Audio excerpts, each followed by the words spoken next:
नमस्ते, investing minds में आपका स्वागत है। मैं हूं उत्पल चौधरी और बात होगी आपकी निवेश से जुड़ी हुई खबर। सिल्वर में जो है काफ़ी ज़बरदस्त उतार चढ़ाव चल रहा है। जो इस समय जो मैं बुलेटिन रिकॉर्ड कर रहा हूं, तो सिल्वर जो है इस समय चल रहा है 78.01, 1.5% की तेज़ी के साथ जो है। हालांकि ये जो खुला था तो ये 83.50 पे खुला था, और जिस समय मैंने जो कैलकुलेट किया था उस समय था 81.29 पे। जो उस वक्त जो अगर अपने इंडियन करेंसी के हिसाब से देखें तो 2,56,000 हो गया, 2,56,000 के आसपास था। लेकिन 83.50 से गिरकर जो है अभी लगभग $5.5 जो है प्रति आउंस सिल्वर गिर चुका है। जब ये खुला था जिस वक्त, तो उस समय जो है इसमें लगभग 7 से 8% की तेज़ी थी, और अभी जो है 1.25% की तेज़ी इस समय दिखी जा रही है। गोल्ड भी जो है थोड़ा सा हल्का सा ऊपर खुला था, हरियाली में खुला था, लेकिन गोल्ड में जो है वो एक नरमी देखी जा रही है और 0.46% की कमी है इस वक्त। और इसमें गोल्ड है वो 4500 से नीचे जा चुका है। जहाँ पे क्राइसिस देखा जा रहा है, जो फिजिकल सिल्वर का जो ज़बरदस्त क्राइसिस देखा जा रहा है, उसके पॉइंट ऑफ व्यू से संघाई का बाजार किस तरीके से रिएक्ट करता है, तो वो है आज काफ़ी ज़्यादा उतार चढ़ाव रहेगा। लेकिन देखिए, एक डाटा है हमारे पास, इसमें 10 बार जब 10% के ऊपर जो है सिल्वर का बाजार भागा था और ऑल टाइम हाई बनाया था, ऐसे 10 इंसिडेंट, और उसके बाद से नेक्स्ट डे बाजार क्या हुआ था, तो उसमें से ये देखा गया था कि 7 बार जो है बाजार जो है वो 10 बार में 7 बार जो है नेगेटिव रहा था। मतलब जिस दिन 10% पॉजिटिव रहा, अगले दिन बाजार नेगेटिव रहा, और पूरे फिर 1 महीने, 2 महीने, 3 महीने तक नेगेटिव ही रहा 7 बार, और 3 बार जो है वो पॉजिटिव रहा था, जिसमें से 2 बार जो है उसमें से 1979 में था।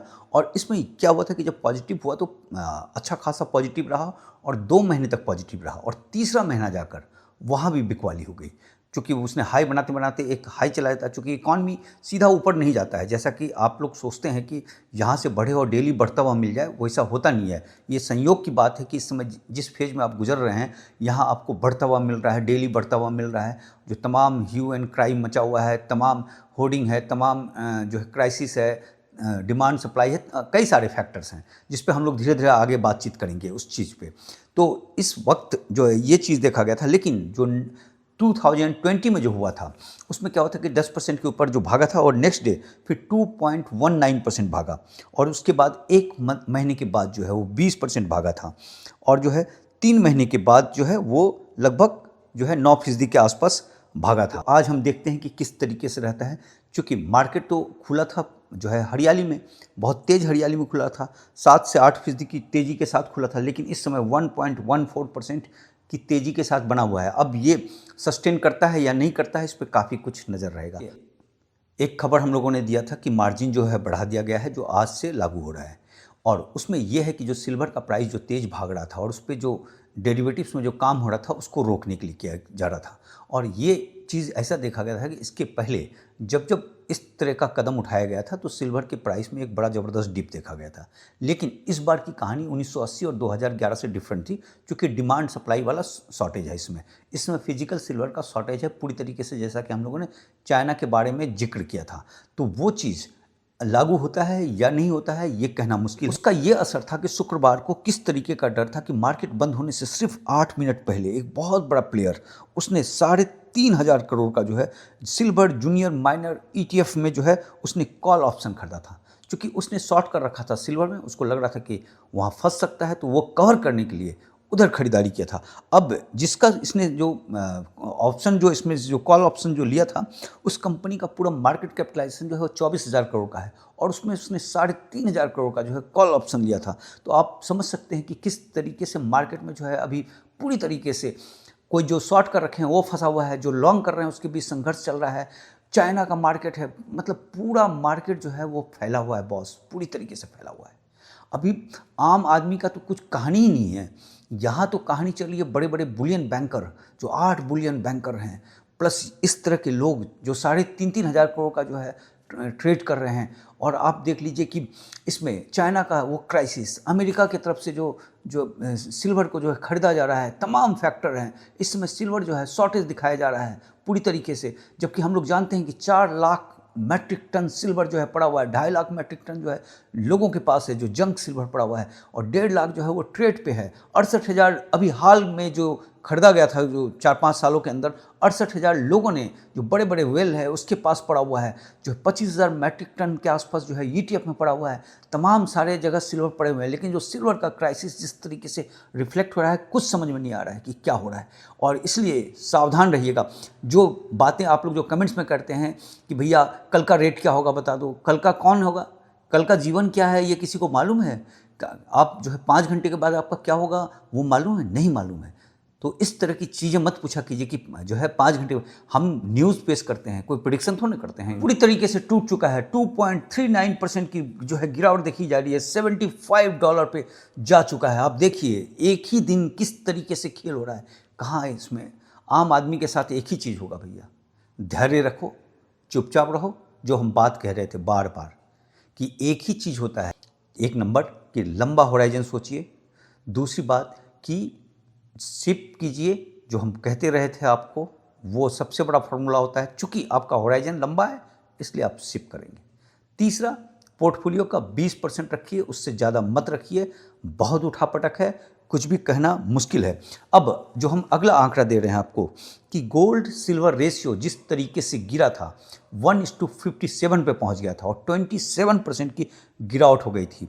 तो ये चीज़ देखा गया था, 28% की गिरावट थी कि जब जब 27% से नीचे गिरा है उसके बाद से सिल्वर में एक तेज बिकवाली आई है। और ये जो बताया जा रहा है इसमें 1974 में 2 बार हुआ था, 1979 में एक बार, 1980, 1987 और 2020। उसमें सिर्फ 1979 में जो है जब गोल्ड सिल्वर रेशियो गिर गया था, गोल्ड रहा था एज इट इज, सिल्वर में जो है बिकवाली आई थी। सिर्फ 1979 में जो है 8% ऊपर भागा था और बाकी जो अगर आप देखें तो ये 5 बार जो है वो नीचे गया था। और इसमें से जो सबसे नीचे गया था वो 1980 में गया था, जिसकी कहानी बिल्कुल डिफरेंट थी। लेकिन 1987 में जब गोल्ड सिल्वर रेशियो जो है 27% नीचे गिर गया था तो उस समय 35% की कमी देखी गई थी। और इसका जो एवरेज निकल कर आ रहा है, जो ये जो 6 ट्रेड जो हुए थे, जब गोल्ड सिल्वर रेशियो 27% गिरा था तो 6 महीने में -13% का एवरेज आया था और 12 महीने में जो है -24% का एवरेज आया था। अब आप कहेंगे कि आप डरा रहे हो। डरा नहीं रहे भैया, ये चार्ट है, ये बता रहे हैं। चूँकि न्यूज़ पेश करना मेरा काम है इसलिए हम आपको ये पेश कर रहे हैं। तो यानी ये देखा गया था कि जब जब गोल्ड सिल्वर रेशियो जब तेज गिरता है, 20% से ज़्यादा गिरा, जो इस बार 28% गिरा, उसमें क्या है कि गोल्ड तो लगभग स्थिर रहता है, सिल्वर चंचल है, सिल्वर में जो है तेज जो है बढ़ोतरी हो जाती है, जिसके कारण जो है वो रेशियो गिरता है। तो ऐसे में सिल्वर में एक ज़बरदस्त पुल बैक देखा जाता है, जो कि ये देखा गया है। जो 6 इंसिडेंट हमने बताया उसके हिसाब से सिल्वर में एक पुल बैक आता है। अब इस बार आएगा कि नहीं आएगा ये कहना मुश्किल है, क्योंकि इस बार डिमांड सप्लाई का एक डिफरेंट खेल है। लेकिन जो हिस्ट्री कह रहा है उसके हिसाब से जो है आपको सतर्क रहना है, और सतर्क रखना मेरा काम है। मेरा काम ये नहीं है कि आपको जो है खरीदवाना, मेरा काम नहीं है। मेरा काम है आपको न्यूज़ से अपडेट करना और आपको अलर्ट करना। न्यूज़ से अपडेट होने के बाद आप डिसीजन लेंगे कि हमें खरीदारी करना है कि थमना है कि बेचना है, और अलर्ट करना हमारा काम है। चूँकि न्यूज़ देखकर आप कहीं जो है गुमराह ना हो जाएं, इसलिए अलर्ट हम ऑलवेज करेंगे, आप चाहे जो भी कमेंट्स लिखें। इस सिल्वर में तेजी आ गई है, 77 पे चला गया है, 0.18% की तेजी आ गई है। जो अभी नीचे गया था वहाँ से सिल्वर जो है ऊपर दिख रहा है। अब देखते हैं बुलेटिन खत्म होते होते कहाँ सिल्वर किस जगह पे रहता है। तो पूरे दिन भर जो है इसी तरीके से रहेगा। अब एक चीज़ जो हम लोग देखते हैं कि देखिए, एक पिक्चर हम डाल रहे हैं आपको।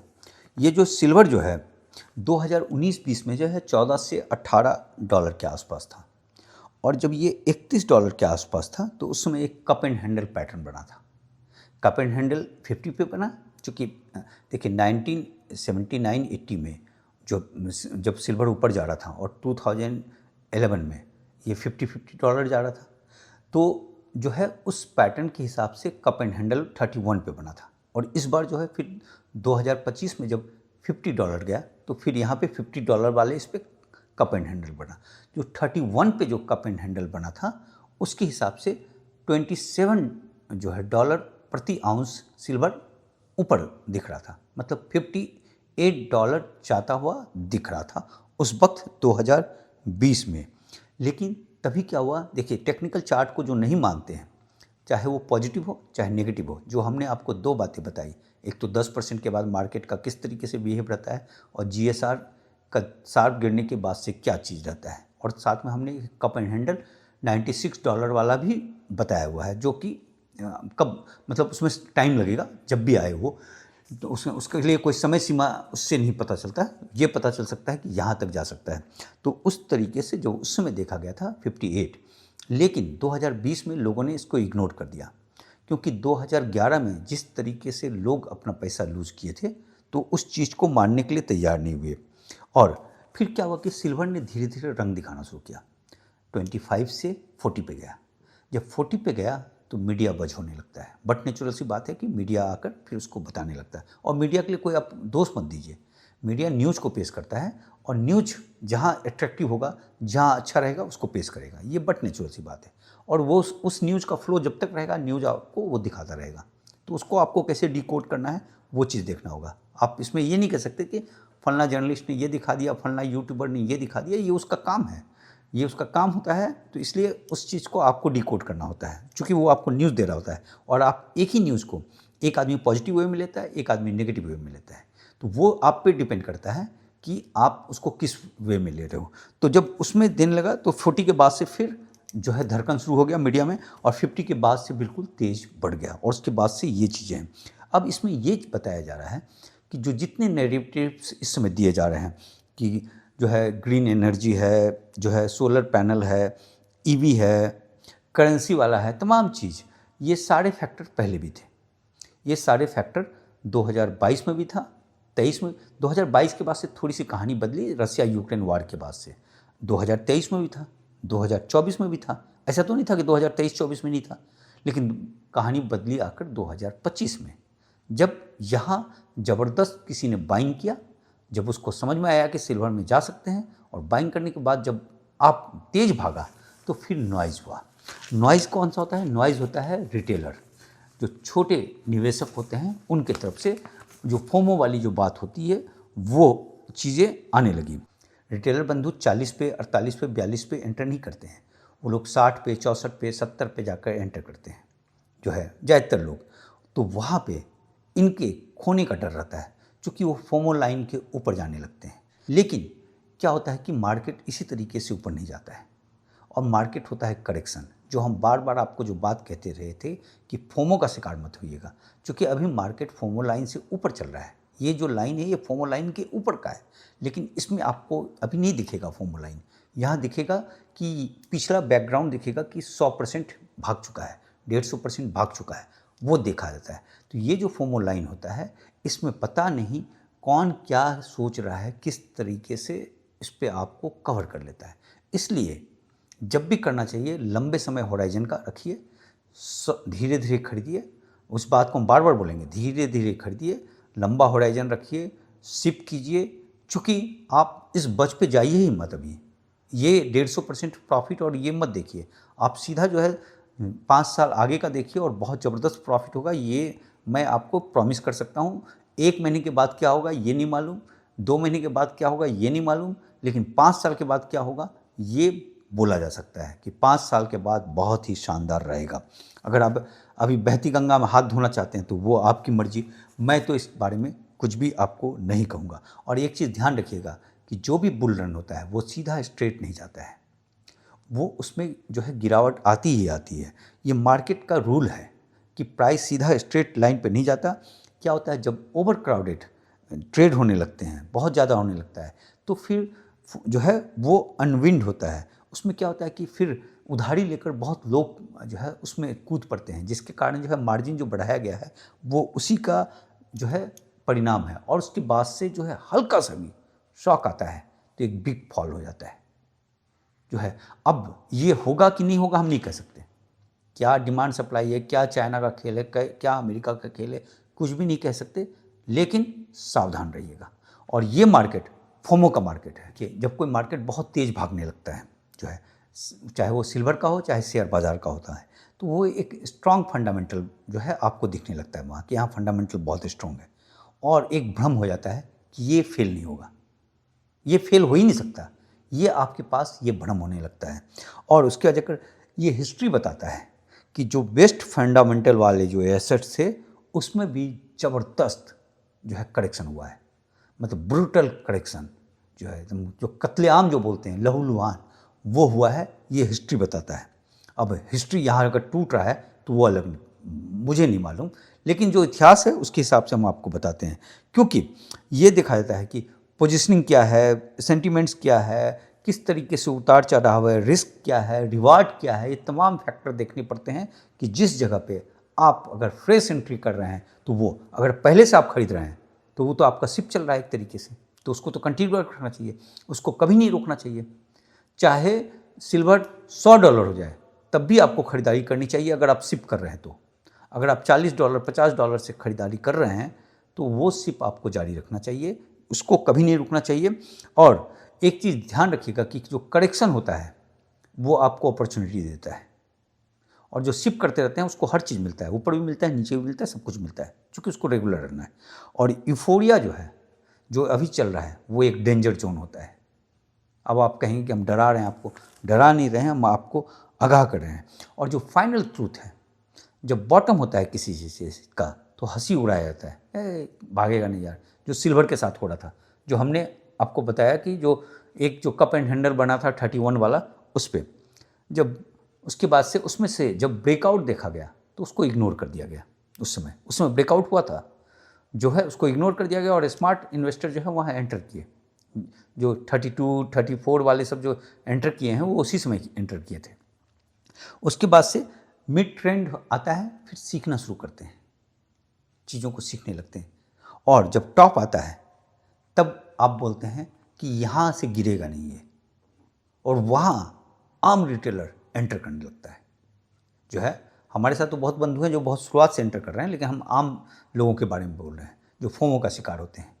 जो ये चीज़ देखा जाता है, और अभी हम लोग जो है लास्ट 2 फेज में हैं, कि जो अभी मिड ट्रेंड वाला जो देखा जा रहा है कि सीख रहे हैं, और जो है एक टॉप भी ऊपर बनता है, मतलब टॉप बनकर, जैसा कि हम लोगों ने एक बार देखा था जो 50 साल का जो किया था कि टॉप बनकर फिर लोअर बनता है, फिर हाइयर लोअर बनता है, फिर हाइयर लोअर बनता है, तो उस वाले फेज पे है। तो यहाँ पे सावधानी बरतने का होता है। लंबे समय के लिए प्रॉफिट होगा, लेकिन छोटे समय के लिए आइएगा तो क्या होगा कि जो उठार पटक होगा, जो उससे डर से आप निकल सकते हैं, तो इसलिए सावधान करना मेरा काम है आपको। मोटे तौर पे जो अंतिम बात है, बॉटम लाइन ये है कि सिल्वर जो है वो बुल रन पे है, बहुत ज़बरदस्त बुल रन पे है, 2030 तक जो है बुल रन पे है।